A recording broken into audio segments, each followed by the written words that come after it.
দেখেন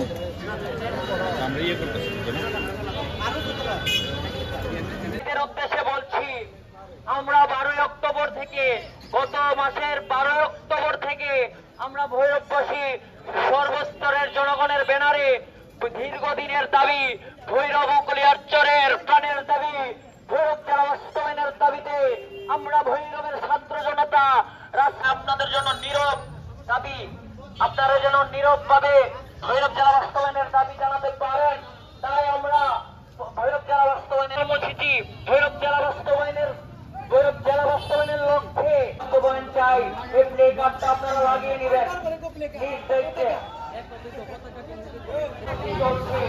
এই কর্মসূচির অংশ হিসেবে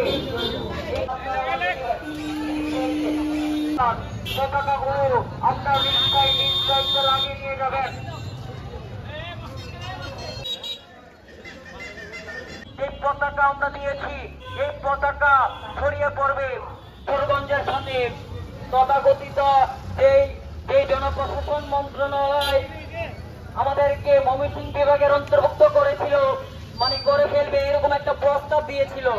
তারই প্রত্যাখ্যানের দাবিতে আমরা রাজপথে নেমেছিলাম। আমাদের দীর্ঘদিনের প্রতীক্ষা, দীর্ঘদিনের দাবি, ভৈরববাসী, ভৈরব কুলিয়ারচরের প্রাণের দাবি, ভৈরব জেলা বাস্তবায়ন চাই। প্রজ্ঞাপন জারি হয়েছিল, তাই আপনারা আপনাদের ব্যস্ততার জন্য আমাদের সাথে রাজপথে থাকতে পারছেন না। আপনাদের মধ্যেই কয়েকজনের দোহত মনে করবেন না। আমরা আপনাদের কাছ থেকে 2-1 মিনিট সময় করবেন না। আমরা হেরে গিয়েছি, আমরা হারার জন্য নামিনি, আমরা থামার জন্য নামি। হয়তো আমরা সাময়িক বিরতি নিয়েছিলাম, আমরা আবারও মাঠে এসেছি। আমাদের কঠোর থেকে কঠোর কর্মসূচি ইনশাআল্লাহ সামনে চলমান থাকবে। আমরা শুধু সময়